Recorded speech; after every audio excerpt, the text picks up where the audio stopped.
സഞ്ജുവിന്റെ ഭാര്യയായി ഈ വീടിന്റെ പൂമുഖവാതിൽ കടന്നു വരുന്നൊരു ദിവസം സഞ്ജനയ്ക്കുണ്ട്. അത് വിദൂരത്തല്ല.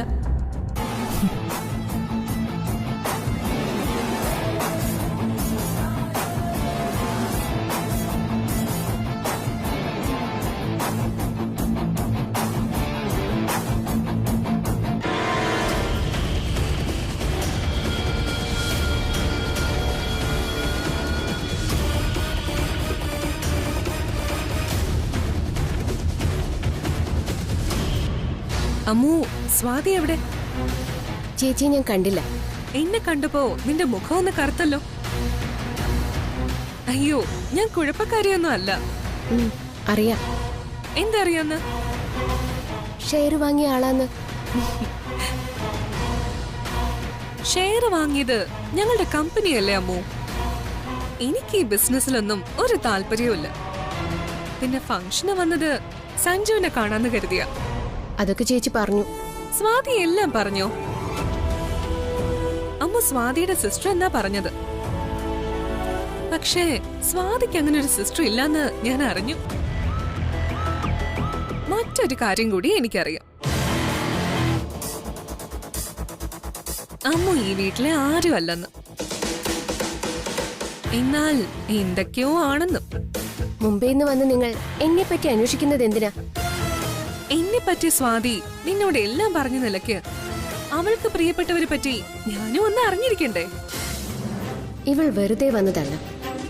ചേച്ചി ഇവളെ പേടിക്കാൻ കാരണമുണ്ട്. ഏയ്, എന്താ ഒരു ആലോചന അമ്മു? നീ ആലോചിച്ചത് എന്തായാലും അത് ശരിയാ.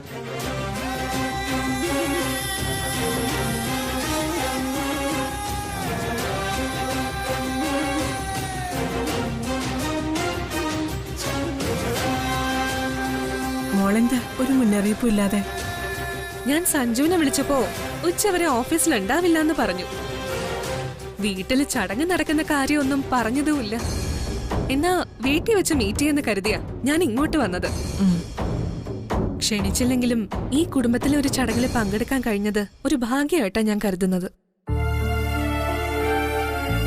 ആരെയും ക്ഷണിക്കാനൊന്നും സമയം കിട്ടിയില്ല മോളെ. കുറെ കാലമായി മുടങ്ങിക്കിടന്ന ചടങ്ങ്, അവന്റെ അച്ഛന്റെ ആണ്ടുബലി. അപ്പോ പ്രത്യേകതകൾ കൂടുതലാ. ശ്രീകുട്ടി എവിടെ അമ്മു? ചേച്ചി മുകളിൽ എവിടെയോ ഉണ്ട്. നീ ചെന്ന് സഞ്ജനയ്ക്കൊരു ചായ എടുക്ക്. മോളിരിക്കെ. ഒരു തിടുക്കവും വേണ്ടമ്മേ. ചടങ്ങ് കഴിഞ്ഞ സൽക്കാരം പാടുള്ളൂന്നാ. എനിക്കതിലൊക്കെ നല്ല വിശ്വാസം. ആ, കാവേരി അപ്പിച്ചല്ലേ? അതെ. പാർട്ടി നടക്കുമ്പോ സഞ്ജു അങ്ങനെ വിളിക്കുന്നത് ഞാൻ കേട്ടു. സഞ്ജന മുംബൈയിൽ നിന്നല്ലേ വരുന്നത്? ഞാൻ കരുതി പിറ്റേന്ന് തന്നെ തിരിച്ചു പോവെന്ന്. ഞങ്ങൾക്കിവിടെ വീടുണ്ടപ്പച്ചി. വല്ലപ്പോഴും ഇവിടെ വന്ന് താമസിക്കാറുണ്ട്. എനിക്ക് ഈ നാടാ അപ്പച്ചി ഇഷ്ടം.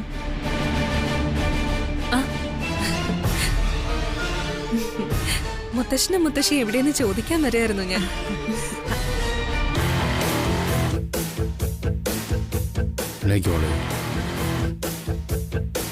മുംബൈയിലാ വളർന്നെങ്കിലും നല്ല ഗുരുത്വമുള്ള കുട്ടിയാ.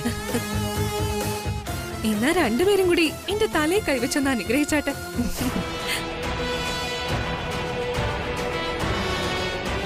നന്നായി വരും.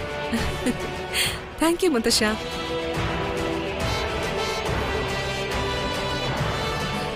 ആ, മുത്തശ്ശിയുടെ അനുഗ്രഹം കിട്ടിയില്ല. മോൾക്ക് നല്ലതേ വരൂ. അനുഗ്രഹങ്ങളൊക്കെ സഫലമാവണം മുത്തശ്ശി. എന്നാലല്ലേ ജീവിതത്തിന് ഒരർത്ഥമുള്ളൂ. മോളുടെ ഏത് ആഗ്രഹം സഫലാക്കി തരാൻ മോളുടെ അച്ഛനും അമ്മയ്ക്കും കഴിയാത്തത്? പണം കൊണ്ട് മാത്രം നേടിയെടുക്കാൻ കഴിയാത്ത വലിയ ആഗ്രഹങ്ങൾ ഉണ്ടാവില്ലേ അമ്മേ? ശരിയാ കുട്ടി. കാണും പോലെയല്ല, നന്നായി സംസാരിക്കാനും അറിയാം. നീ ഇതെവിടെയായിരുന്നു മോളെ? ഞാൻ മനുവിനോട് സംസാരിക്കുമായിരുന്നു. ചായ കുടിക്ക്.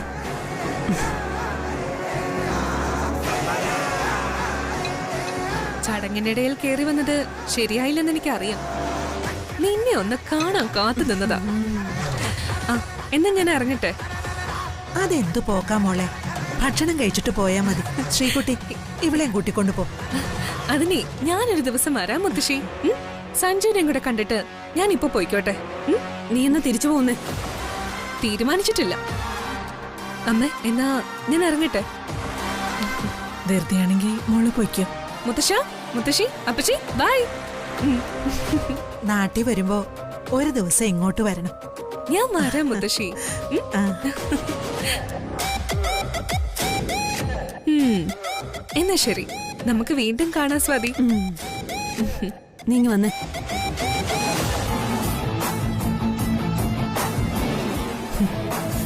കാണണം.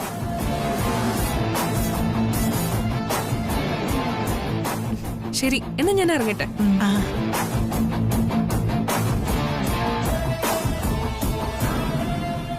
ശ്രീദീപ് എടുത്ത് ശ്രദ്ധിച്ചോ?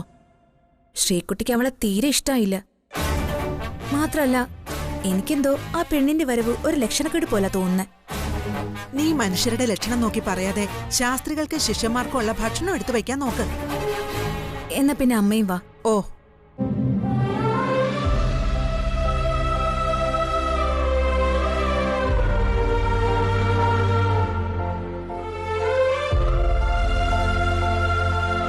മുത്തശ്ശ. എന്താടാ നീ കാര്യം പറ. മുത്തശ്ശ, കാക്കിതുവരെ പെണ്ടുകൊടുത്തിട്ടില്ല. ദൈവമേ, മുകുന്ദന്റെ ആത്മാവ് തൃപ്തിപ്പെട്ടിട്ടില്ല.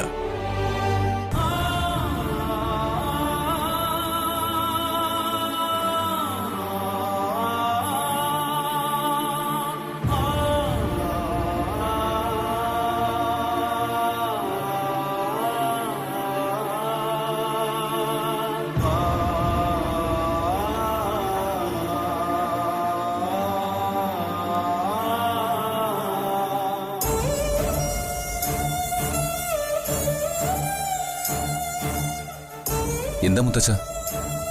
പിണ്ടമെടുക്കാൻ ഇതുവരെ കാക്ക വന്നില്ലല്ലോ മോനെ.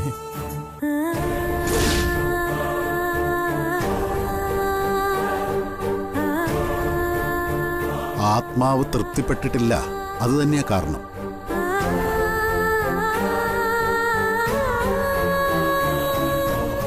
അപ്പോ ഞാൻ ചെയ്ത ബലികർമ്മം അച്ഛൻ ഇഷ്ടായില്ലേ മുത്തച്ഛ?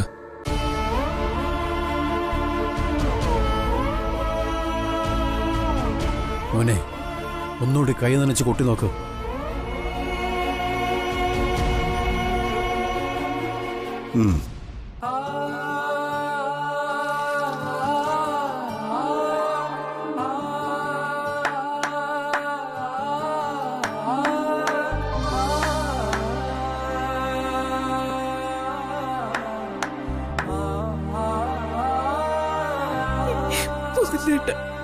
എന്തിനാ ഈ പരീക്ഷണം? മുകുന്ദേട്ടന്റെ മുൻ പൂർണ്ണ മനസ്സോടെ കർമ്മങ്ങൾ ചെയ്തല്ലേ.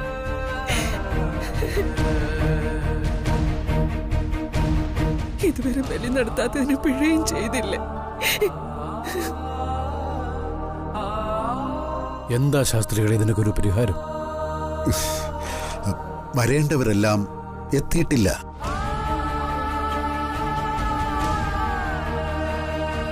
ഈ ബലിക്ക് ഹേതുവായത് അവരുകൂടിയാണ്.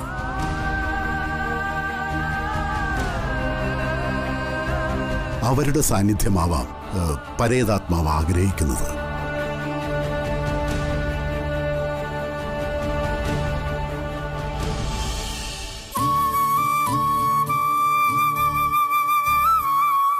നീ ഇവിടെ വന്ന് നിൽക്കുവാണോ? അവിടെ ചടങ്ങുകളൊന്നും കഴിഞ്ഞിട്ടില്ല. ചടങ്ങുകൾ കഴിഞ്ഞില്ലേ? ചേച്ചിയുടെ ആള് കർമ്മങ്ങൾ കഴിഞ്ഞ് കാക്കകൾക്ക് പിണ്ടച്ചോറ് വെച്ചതാണല്ലോ. എന്തോ ദോഷം ഇനിയും തീരാനുണ്ട്. ഈ തറവാട്ടിലെ ദോഷങ്ങള് കർമ്മബന്ധങ്ങള് വെച്ച് നിനക്ക് ബാധകമാണെന്ന് ശാസ്ത്രികള് പറഞ്ഞത് നീയും കേട്ടതല്ലേ. നീ എന്റെ കൂടെ അങ്ങോട്ട് വാ. ശ്രീകുട്ടി. ആ ദേ, രാജു വിളിക്കുന്നു, നീ വാ.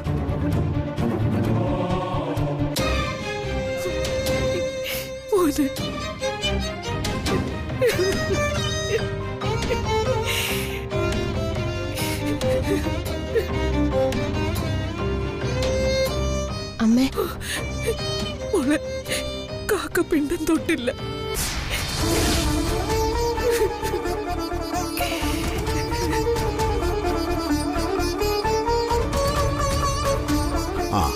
അവരുടെ കൈകളിലേക്ക് തീർത്ഥം ഒഴിച്ചു കൊടുക്കൂ.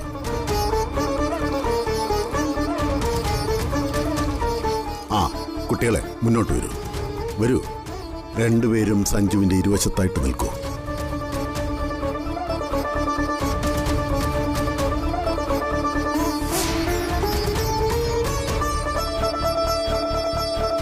പരേതാത്മാവിന്റെ മുഖം മനസ്സിലോർത്തിട്ട് കൈകൾ 3 തവണ കൂട്ടിയടിക്കൂ.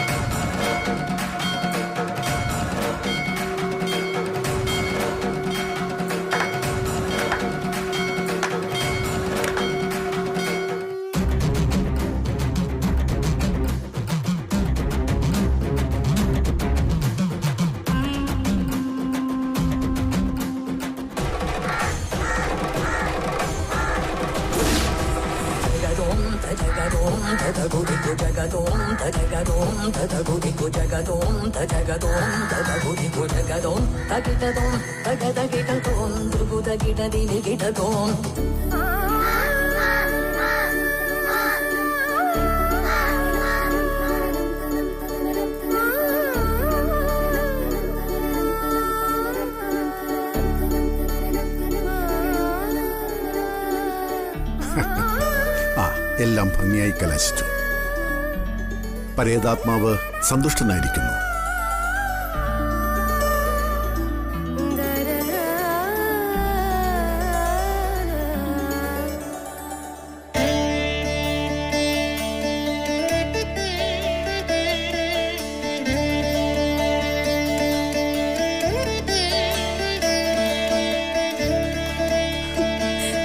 അമ്മ കുറച്ചു നേരം ഇവിടെ നിൽക്കട്ടെ. കൂടെ അമ്മ നിന്നോളും. അമ്മയെ ശല്യപ്പെടുത്തണ്ട. സഞ്ജുവാ.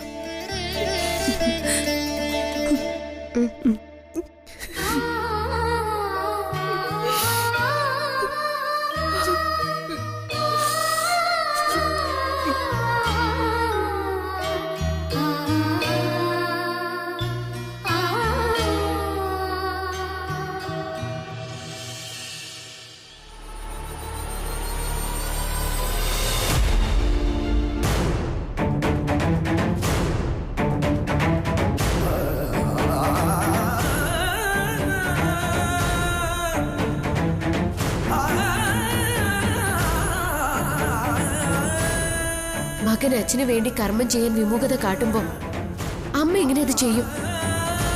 കഴിഞ്ഞ 19 വർഷം അമ്മ എങ്ങനെയാ കഴിഞ്ഞെന്ന് നിങ്ങൾ ഓർക്കണം.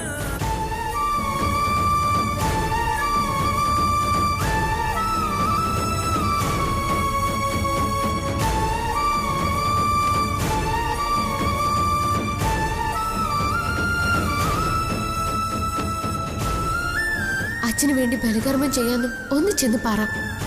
അമ്മ വാതിൽ തുറക്കട്ടെ. എന്നെ ശരിയും തെറ്റി പഠിപ്പിക്കാൻ നീ ആരടി? എന്നോട് പറയാൻ ഞാൻ എന്തെങ്കിലും അവകാശം നിനക്ക് തന്നിട്ടുണ്ടോ? എനിക്ക് മനസ്സിലായി അമ്മയ്ക്ക് ഞാൻ ആരുമല്ലെന്ന്. മക്കളെ പോകല്ലേ, പോലെ മോളെ, പോലെ സ്വാതി, പോലെ മക്കളെ. എന്റെ മുകുന്ദേട്ടന്റെ ഓർമ്മ ദിവസം ഇതിനു വേണ്ടി ഓരോരുള്ള പിണ്ടം വയ്ക്കാനില്ലാത്ത ഭാഗ്യം കെട്ടവളായി പോയി ഞാൻ. പിണ്ടമെടുക്കാൻ ഇതുവരെ കാക്ക വന്നില്ലല്ലോ മോനെ.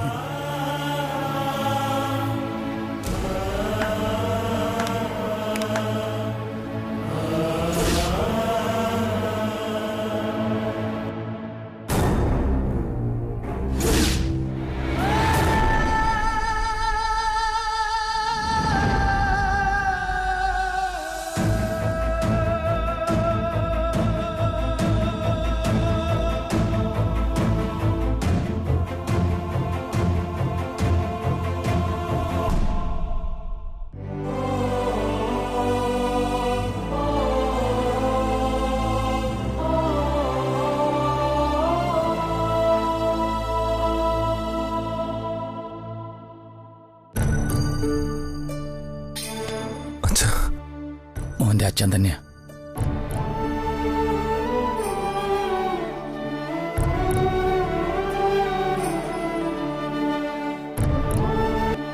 മോൻ അച്ഛനെ കാണാൻ കഴിഞ്ഞില്ലെങ്കിലും എൻ്റെ മോൻ്റെ ഓരോ വളർച്ചയിലും അച്ഛൻ അടുത്ത് നിന്ന് കണ്ടറിയുന്നുണ്ടായിരുന്നു. മോന്റെ അമ്മയെ വിട്ട് അച്ഛൻ ഒരിടത്തേക്കും പോയിരുന്നില്ല. ക്ഷമിക്കണോ അച്ഛ, അമ്മയുടെ മനസ്സ് എനിക്ക് മനസ്സിലാവാതെ പോയി. അച്ഛൻ ആ മുറിയിലുണ്ടെന്നുള്ള സത്യം അമ്മ എന്നോട് പറഞ്ഞിരുന്നില്ല അച്ഛ.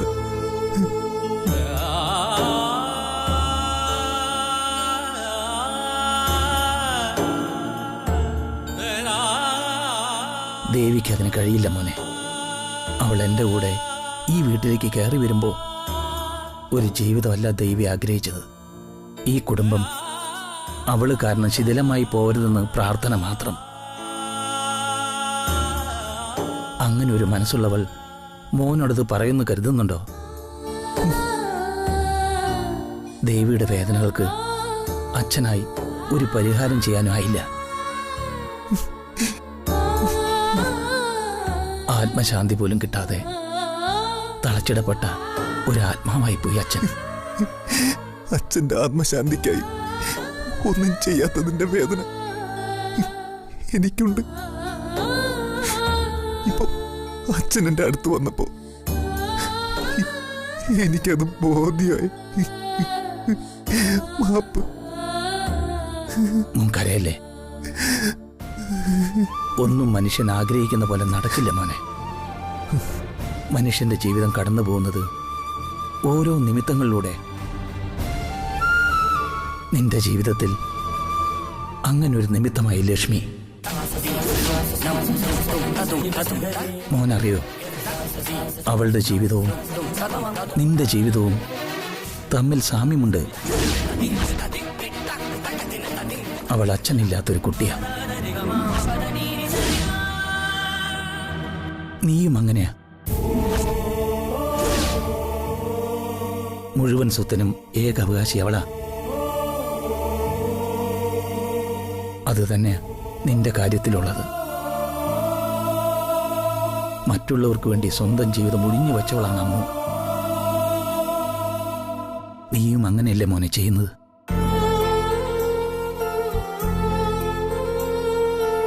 നീ അച്ഛന് മനസ്സിൽ തന്ന വില എന്താണെന്ന് എനിക്കറിയാം. എന്നിട്ടും നിന്റെ കുടുംബത്തിന്റെ സമാധാനം തകർന്നു പോകാതിരിക്കാൻ അച്ഛന്റെ ചിത്രം അവിടുന്ന് എടുത്തു മാറ്റാൻ നീ തയ്യാറായി. എന്റെ മോന് പ്രാണഭീതി ഉണ്ടായിരുന്നു. പരിഹാരക്രിയ തേടി നിന്റെ അമ്മ നിന്നെയും കൂട്ടി പോയത് ലക്ഷ്മിയുടെ അരികിലേക്കാ. അവളുടെ പെരുവണ്ണാപുരത്തമ്മ ഒരു നിമിത്തം മാത്രമായിരുന്നു. പെരുവണ്ണാപുരത്ത് അമ്മയാ അവളുടെ കൈ പിടിച്ച് നിനക്ക് തന്നത്, നിന്റെ രക്ഷയ്ക്കായി.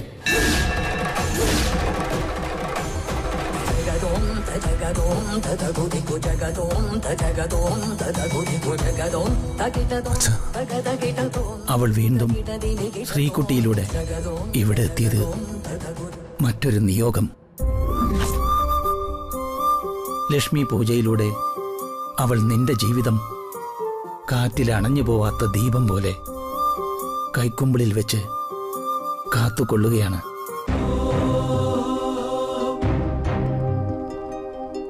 ഒരു മരുമകൾ ചെയ്യേണ്ട കർമ്മങ്ങൾ അവൾ ചെയ്യുന്നു. നീ പോലും അറിയാത്ത നിന്റെ അമ്മയുടെ വേദനകൾ അവൾ മനസ്സിലാക്കി.